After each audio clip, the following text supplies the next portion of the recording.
What is up, everybody? My name is Whooped. Mechabellum just released an update with some exciting new changes, patch 1.0.1. Yes, the Typhoons and Stormcallers both got nerfed, so let's take a look. But first, if you're new to the channel, I organize my videos by color, so if you want to check out other videos on the channel, green is competitive, blue is more fun, and orange is educational. So I do coaching videos and updates like this. To start with, the combat power algorithm was adjusted, so you're going to lose less combat power when you lose, which means you're going to gain more overall as you grind out games. They've also added more seasonal rewards and a Grandmasters League. I'm not entirely sure what a Grandmasters League is, although I'm fairly certain it's tied to combat power, which honestly, rank should have nothing to do with combat power and should only be based on MMR, but that is another fight for another day. I'm sure many of you are happy to hear the Typhoon got nerfed, or maybe you're sad if you're a Typhoon bone spammer. The cost of barrier increased from 300 to now 400, and the shield's HP decreased from 10,000 per level per shield to now 8,000 per level. I think this change is good. The cost increase seemed, a little bit high, but I'm mostly happy about the decrease in the HP to the shields. Overall, it's a fair adjustment, so good job by the devs. More sad news for the Overlord fans though. Overlord artillery had its range increase from 120 to 140, but its damage was decreased from 11,000 per level to just 4,000 per level. The devs said they wanted to make this a more generalized tech, not just offensive tech, but I think the damage fall off is just way too harsh. I'll say this one misses the mark a little bit. I could be in the minority, but I don't think Overlords were that overpowered. I think that the particular combination of Overlords with shielded Typhoons was, but they adjust that through the Typhoons. And I think you can make a case against jump drive, but again, the Overlord artillery reduction just seems a little too much. My Stormcallers got a nerf. Aisle 8 for regulation, aisle 15 for nerf. I'm sure many of you are excited to hear that, or if you're like me, maybe not so much. Their damage is going from 834 to 784, which is a 6% nerf. If I'm being objective, I think it's probably a fair move. It really doesn't affect how much I use them. Mostly I'm going to use them as a way to apply EMP, as a way to apply fire, or as a way to counter Vulcan Marksman spam in like a range war. The Crawler also received a nerf. Loose formation tech now decreases their health by 30%. And I'll give this one hopeful, because I know a lot of players just want to see that tech removed altogether. They think loose formation has no business, being in the game. Now things like Mustangs will actually be a viable counter to the loose formation crawlers. So I think it's a good move overall, but I think the crawlers are still strong, chaff strong in general, but also very, very weak into Vulcan. So interesting dichotomy we got going on. The Fortress also received a nerf. Its HP decreased by 3%. It went from basically about 45,000 health down to 44,000 health, and its attack also was decreased by 3%, so it's going to go from about 6,400 down to 6,200. I'll give this one good.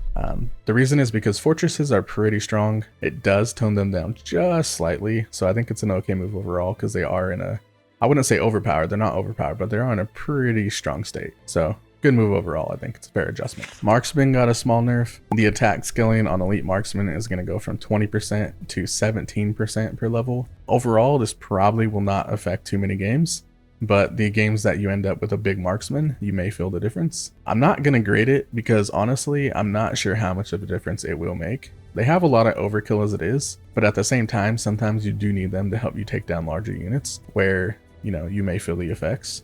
But again, I'm not really sure. So we'll wait and see. I'm so happy to say the Vulcan received a nerf. Did they finally address its range and how it's practically a fire sniper? They did not. Did they address the fact that it can cover an entire map in fire, rendering crawlers, fangs, and mustangs completely useless? They did not. But did they remove scorching from its tech list? Because a giant fire shooting robot whose purpose is to clear chaff probably shouldn't be able to melt beefy units even if they get armor enhancement. Sadly, they did not. What they did do though is reduce its HP. What they did do though is reduce its HP from 37,500 to about 36,000. My unofficial grade is bad because Vulcan is too powerful in too many areas, and changing its HP, by 4% does absolutely nothing. Nothing to change how OP it is across the board. My official grade though is good because any Vulcan nerf is a Vulcan nerf I will take. Steel Balls received a small buff.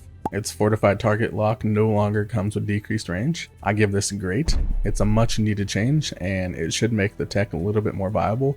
I'm sure you're going to see it in a lot more of your games on the steel ball. The Arclight received a small nerf. Its elite marksman tech got a damage decrease from about 25% per level to 22% per level. I'm confused as to why though, because it's not like Arclights were dominating the meta. They were barely viable as a carry unit as it was. So I'll give this one mixed. I just don't think it was needed, but I also don't really care that much. The Scorpion received a buff nerf. It is a sad day. Field maintenance on the Scorpion was absolutely horrible. And the reason is because it didn't come with an HP increase. So it wouldn't make sense in any situation to take field maintenance over armor enhancement on the Scorpion, which did come with an HP increase, as well as damage mitigation, because you just wouldn't run the tech, right? I'm not going to call this a buff, I'm going to call this a fix, because I think this is how it should have been from the beginning. The base HP of the Scorpion was decreased though, which is a nerf. It's going to go from about 19,600 to 18,600. To me, overall, I think it's fantastic that field maintenance is even viable now, although it should have been an option from the beginning.